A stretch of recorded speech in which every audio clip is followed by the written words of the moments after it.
Hello, everyone. I just wanted to share some notes about the latest unit having to do with apocalypticism. And I want to share with you the discussion having to do with that. All right. So, apocalypticism is a series of narrative that has to do with the end of the world. As material beings, we project our consciousness out into the ether to try and understand the world outside of our own. Because something in us tells us that there is something, at least emotionally and spiritually, that we are connected to that we cannot see or touch. So this awareness of something that is outside of ourselves, that we are a participant in, that we all have some connection to, means that, okay, well, this world can come to an end. If I know that I can come to an end, then I envision all of life coming to an end. And to take that agonizing reality and process it, people write about it, they create mythologies about it.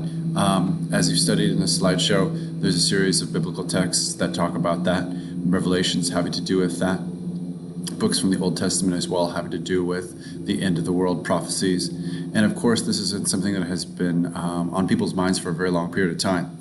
So the question was, where do you see this in today's world? And many people discussed how the issues concerning the environment are on people's minds, perhaps even natural disasters, climate change. But also, if you would look around, I think some people politically are concerned with the end of the world. And I posted on the assignment having to do with apocalypticism a video that was done by Vice recently about how millions of Americans, like 30 million Americans that exist in the Bible Belt, are the largest pro-Israeli voting bloc in the entire world. And their population is very much driven by Calvary Christianity that is seeking to bring about the conquering of evil in its final sense by Christ. And they want to bring this about in their lifetime. Like they're looking forward to it. And they go on these trips to the biblical, to the Hill of Megiddo, and they look for Jerusalem to be the center of this battle between world powers. And I noticed that in the 2016 election, this idea was being kind of taken advantage of by trolls online that were trying to sway the vote. And the idea was that Trump was the Antichrist that would bring about the end of the world. And so the reality of that is that that's probably not true, but that idea or that narrative was being sold to people, or at least the hint of it was given to people to plant a seed in people's minds. If they are perhaps already concerned with this sort of Calvary, end of the world rapture, then Trump in their minds plays into that. Okay? That's kind of interesting to me. And then you also see how Trump moved the capital or the embassy of Jerusalem, or excuse me, of Israel to Jerusalem from Tel Aviv, a very politically kind of difficult choice. So you can read into all the different meaning that might, like what implications that might have. Is it a meaningful decision from the standpoint of international politics and relationship between the United States and Israel? Is it perhaps more to appeal to his base? Okay, I'm not trying to get too into the politics. I'm not trying to judge this action. Let's just analyze it for what it is. Is that choice telling his potential voters in the upcoming election that he is making decisions that align with their view of the apocalypse and where it might occur? Anyway, also I think, the end of the world probably has never not been on people's minds. You've taken into consideration all the zombie apocalypse types movies. There's one recently called The Dead Don't Die that was directed by Jim Jarmusch and had Adam Driver in it, as well as Bill Murray. It wasn't a great movie, but it was worth seeing. The message of the movie was that the elements of the material world that we become obsessed with, we also become obsessed with in the afterlife, even beyond death. So, say the dead were reanimated. All of your personal obsessions you might be driven towards, but because you are dead, right, you're a zombie, you can't actually gain benefit from the things that you're obsessed with, whether it's TV, phone, drugs, alcohol, any of those things that you had a strong inclination towards, you can't actually use outside of this world, right? And so this world, the material order, we're, too obsessed with material things, cars, sex, iPads, our devices, that we can't take with us. So it's interesting. It was like the apocalypse and the kingdom of God was built even into this movie about a zombie apocalypse. That was kind of the message. And so what should you seek, right? You seek as a primary objective things you can take with you, or the legacy you can leave behind.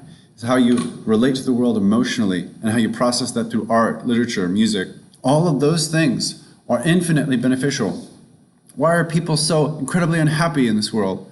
Because they assume that their value is based on their material success.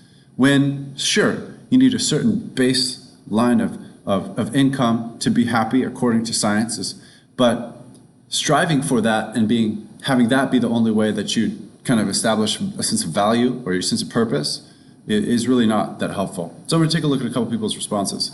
Emily Hancock, she wrote, "In today's society, apocalypticism takes the form of many people viewing specific events and natural phenomena as the coming of the Messiah. I do not view the world in this way because often when weird occurrences happens, it feels to be more of a coincidence." Okay, that seems like a personal anecdote, a personal opinion about that. That makes perfect sense. But because of tradition, God made known through the prophets his presence and message. So when judgment day comes, we will all be well aware. Eye for an eye teaches to have an unending forgiveness for people who have hurt you. An unending forgiveness. And even go out of your way to be kind and helpful to the people who take the most from others and hurt you the most.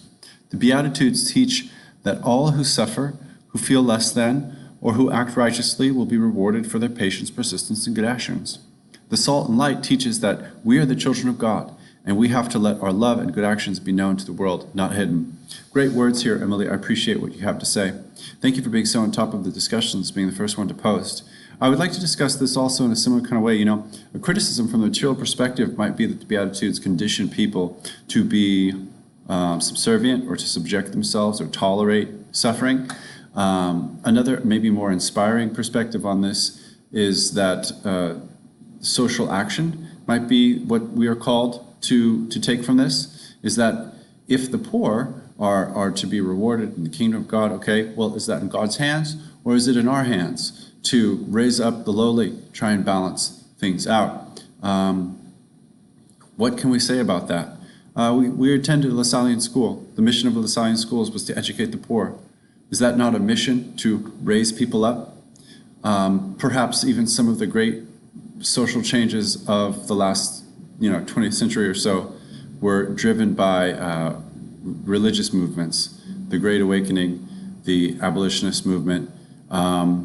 But then, of course, there's just many examples where religion is limiting people's rights or access to technologies that some might think would make their lives better. So anyway, this is an interesting and complex issue. I think the Beatitudes are a beautiful lesson in Jesus Christ's ethical system. I prefer perhaps the perspective that we are called to action, to kind of balance the equity of positive benefit from the material order. Okay, let's move on a little bit. I want to take advantage of the opportunity to share with you some people who took my instructions seriously. Not that so many of you didn't, but they used the app Chatterpix to create their video, and let's play that now. This is from Grace Larson.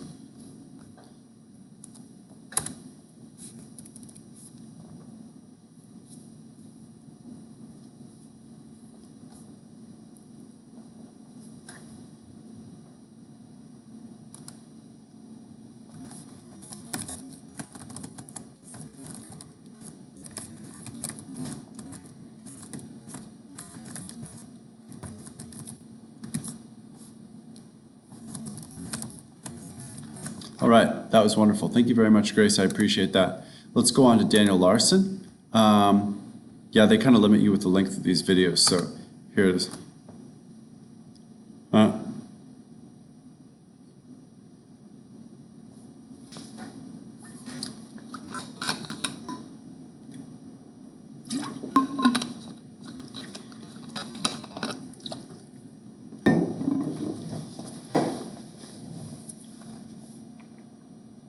Okay, this is great. Both of you, great responses. You were able to sum that up in 22 seconds. That's kind of amazing. Nice job. Is it a summary of the Ten Commandments? I don't know. Let's see. Elizabeth Shire has to say, I think apocalypticism is less religious now and doesn't hold as much meaning to as many people anymore. It's also less religious by being more disassociated with the second coming of Jesus. I have seen apocalypticism semi-recently with the supposed end of the world with the Mayan calendar in 2012. How old were you then, though? How aware of you of that, I wonder? Apocalypticism does not really relate to me because I do not tend to believe the statement of the world ending, especially how it is used today. But I can see how the idea can make people develop a strong sense of personal identity and they make them become a better selves. Yeah, if you're concerned with the end of the world and whether or not God will judge you, you might try to be a better self. You might try to make sure that other people are saved too. Perhaps that was also kind of the rationale behind the Inquisition, and we could think about that, how that could be exploited very negatively. Also, perhaps within the individual self, it could be used to gain much personal benefit. So anyway, core teachings from the Sermon on the Mount illustrate Jesus' ethical teachings are God's forgiveness when we give into temptation and the act of forgiving others to be more like him. Jesus also talks about not killing others or committing adultery, which are included in the Ten Commandments. All right. Nice job. Let's stop here. I'm kind of approaching the 15-minute limit, so I'm going to press stop. Thank you for watching. Have a great day. Don't forget to join us Friday at the Salam Center in Citrus Heights. We're going to be attending the Friday Juma prayer. It's at 1:15. I suggest showing up about 10 minutes early. I won't be riding my bike this time. I'll be driving, so I'll be right on time. And I look forward to seeing so many of you there. Have a great day. Bye-bye.